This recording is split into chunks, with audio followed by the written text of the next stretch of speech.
Hello दोस्तों, स्वागत है आपका हमारे चैनल में। आज हम कुछ मध्य प्रदेश के ऐसे बाबाओं की बात करने वाले हैं जिनका प्रदेश में बड़े जोरों ओर से नाम चल रहा है। मध्य प्रदेश में अब एक बाबा ने दूसरे बाबा को चुनौती दे दी है। आपको बता दें, मध्य प्रदेश में इन 3 बाबाओं का खास जोर है। प्रदेश की जनता इन पर भरोसा करती है। इनमें एक है बागेश्वर धाम वाले पंडित धीरेन्द्र शास्त्री, दूसरे हैं सीहोर वाले पंडित प्रदीप मिश्रा जी और इन दोनों से सीनियर बाबा हैं पंडोकर सरकार। मध्य प्रदेश में अब एक बाबा ने दूसरे बाबा को चुनौती दे दी है। चुनौती देने वाले बाबा है पंडोकर सरकार। उन्होंने ये कहकर सुर्खियां बटोर ली है कि पर्ची लिखकर पता देना चमत्कार नहीं बल्कि समस्या का समाधान बताना चमत्कार है। उनका कहना है कि ये हजारों साल पुरानी कला है और इसमें उनके मुकाबले किसी में वैसी दक्षता नहीं। पंडोकर सरकार सीधे सीधे बागेश्वर धाम वाले पीठाधीश्वर पर निशाना साध रहे हैं। पंडित धीरेन्द्र शास्त्री भी पंडोकर सरकार की तरह भक्तों के मन की बात जान लेते हैं और उसे एक पर्ची पर लिखकर देते हैं। एक तरह से दोनों की शैली और दक्षता में समानता है, लेकिन ये जान लेना जरूरी है कि पंडोकर सरकार इस हुनर में काफी पहले से लोकप्रियता बटोर चुके हैं।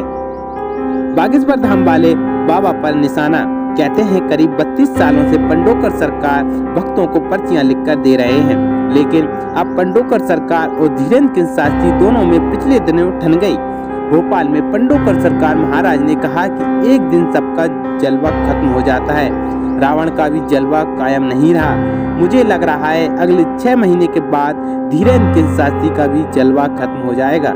हालांकि पंडोकर सरकार ने अंधविश्वास फैलाने वाले आरोप को लेकर बागेश्वर धाम का बचाव किया है। उन्होंने आरोप लगाने वाले श्याम मानव से कहा कि वे अगर चमत्कार देखना चाहते हैं कि हमारे दरबार में आए।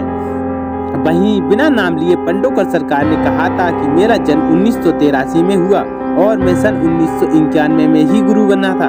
1991 से लेकर अब तक के वीडियो दिखा सकता हूँ, लेकिन उनका जन्म तो 1997 में हुआ था।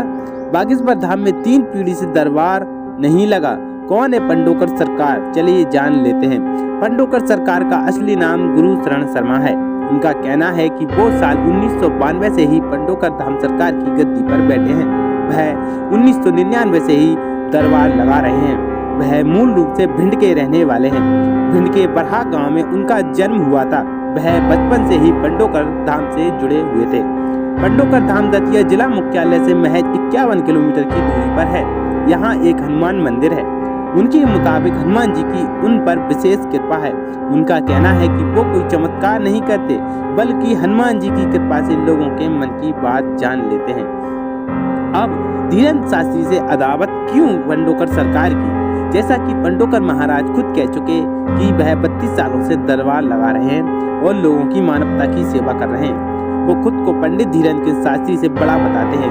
पैच यहीं पर है। देखा जाए तो बागेश्वर धाम वाले बाबा को जितने कम समय में लोकप्रियता मिली, उसके मुकाबले पंडोकर सरकार को लंबा समय लगा है। बहुत कम सालों में पंडित धीरेन्द्र शास्त्री के मंच पर देश प्रदेश की राजनीतिक जगत की चर्चित हस्तियां पहुंच गईं, जबकि पंडोकर सरकार उनकी सुर्खियों के आगे दब से गए।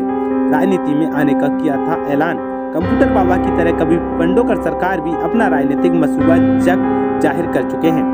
साल 2018 में उन्होंने एक नई राजनीतिक पार्टी सांझी विरासत पार्टी बनाने का ऐलान किया था और 50 से ज्यादा उम्मीदवार उतारने की बात कही थी।